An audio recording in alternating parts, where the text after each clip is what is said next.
aroused. "How's the boy getting on, Davis?" asked Farmer John Field as he watched his son, Marshall, waiting upon a customer. "Well, John, you and I are old friends," replied Deacon Davis as he took an apple from a barrel and handed it to Marshall's father as a peace offering. "We're old friends, and I don't want to hurt your feelings, but I'm a blunt man and are going to tell you the truth.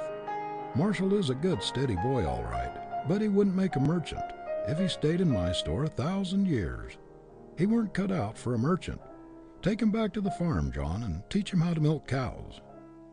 If Marshall Field had remained as clerk in Deacon Davis's store in Pittsfield, Massachusetts, where he got his first position, he could never have become one of the world's merchant princes.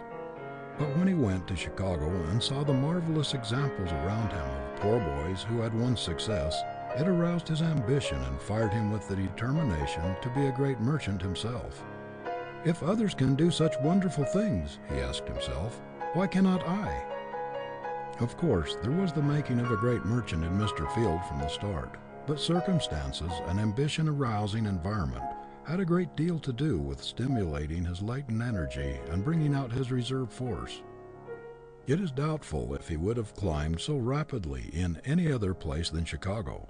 In 1856, when young Field went there, this marvelous city was just starting on its unparalleled career.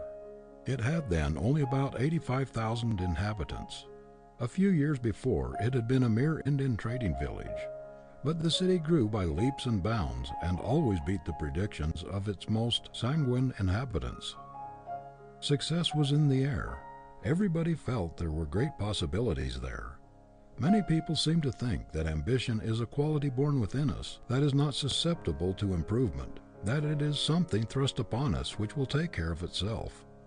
But it is a passion that responds very quickly to cultivation, and it requires constant care and education, just as the faculty for music or art does, or it will atrophy.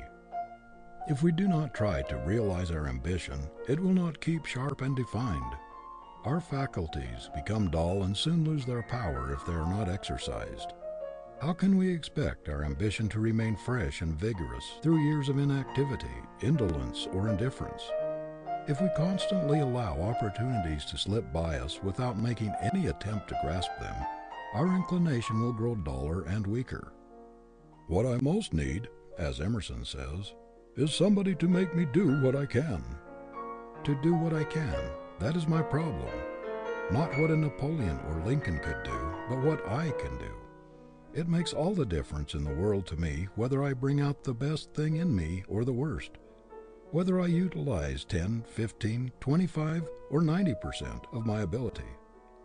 Everywhere we see people who have reached middle life or later without being aroused. They have developed only a small percentage of their success possibilities. They are still in a dormant state. The best thing in them lies so deep that it has never been awakened.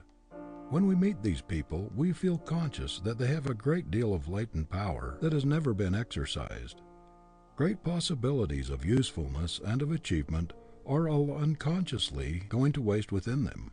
Some time ago there appeared in the newspapers an account of a girl who had reached the age of 15 years, and yet had only attained the mental development of a small child. Only a few things interested her. She was dreamy, inactive, and indifferent to everything around her most of the time until one day, while listening to a hand organ on the street, she suddenly awakened to full consciousness. She came to herself. Her faculties were aroused, and in a few days she leaped forward years in her development. Almost in a day she passed from childhood to budding womanhood. Most of us have an enormous amount of power of latent force slumbering within us, as it slumbered in this girl, which could do marvels if we would only awaken it.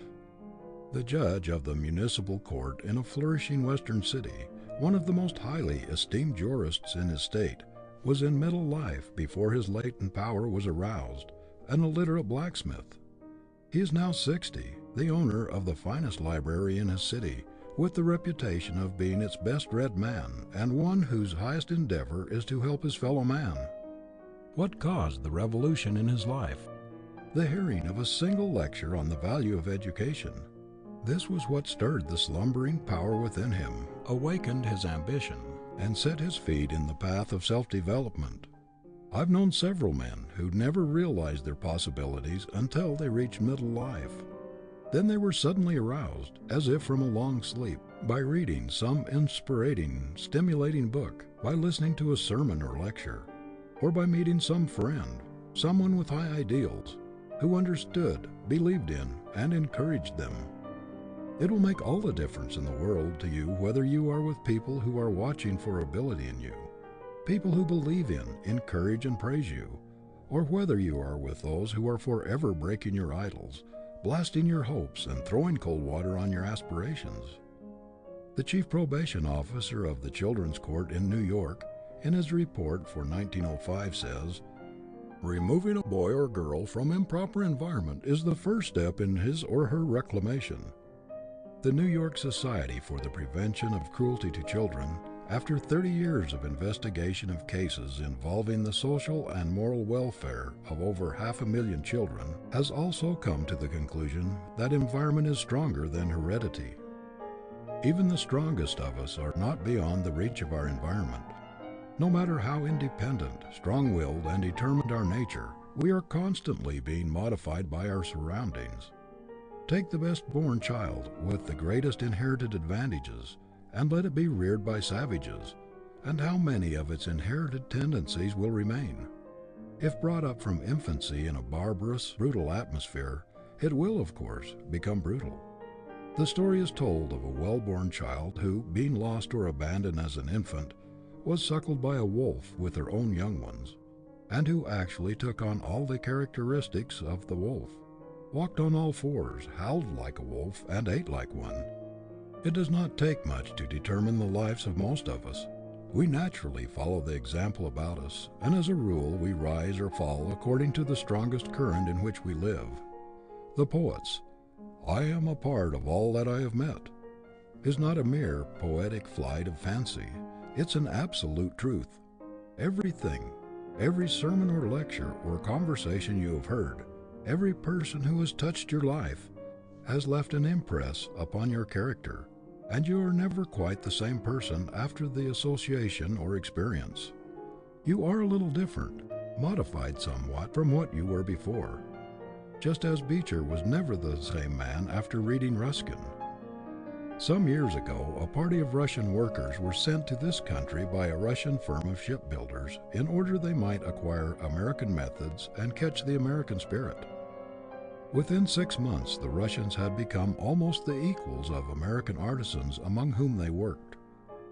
They had developed ambition, individuality, personal initiative, and a marked degree of excellence in their work. A year after their return to their own country, the deadening, non-progressive atmosphere about them had done its work.